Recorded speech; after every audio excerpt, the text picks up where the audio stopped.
कार्तिक महिना शुभ दिनमा अहिले पावन परब।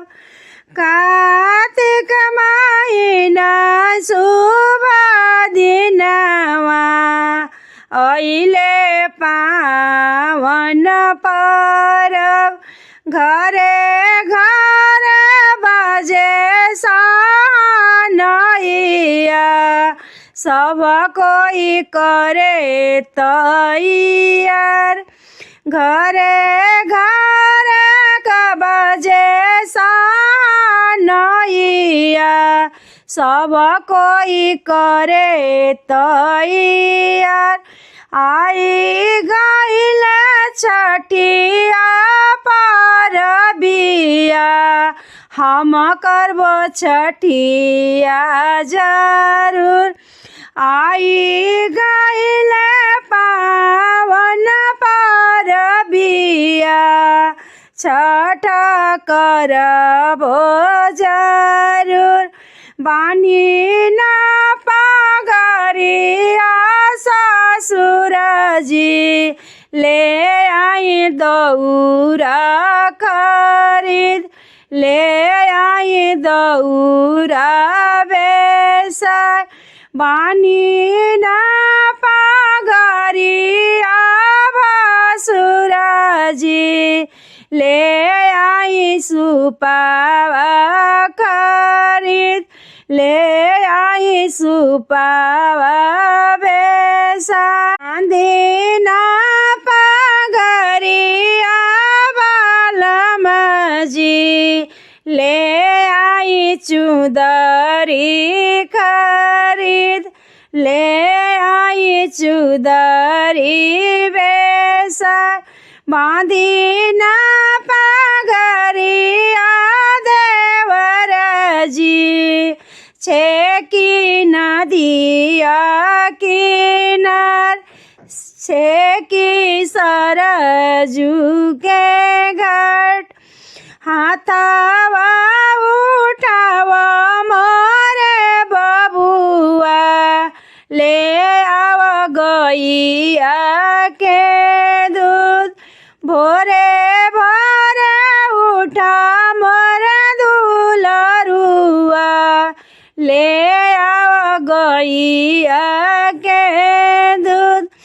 भोरे भोरे उठा सासु सागिन मिलजुल ठेकुआ पकाय। मिलजुल ठेकुआ पकाय। नारियल पनवा सुपारिया सब फल दौरा सजाय। सब फल दौरा सजाय।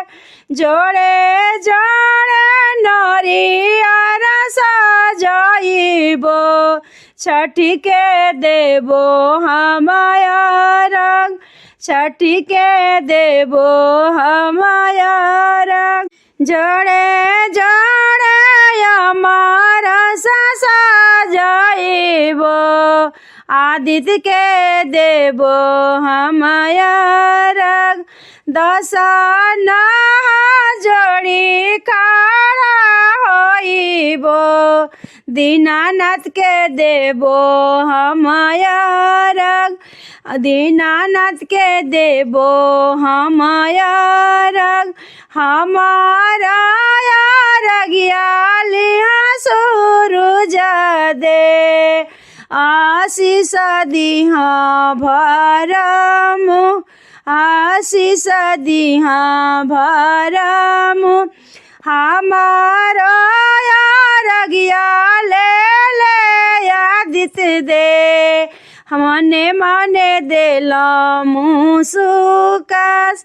हमारा रगिया लेली छठिया माई मंद मंद देली मुसुकाय। मंद मंद देली मुसुकाय।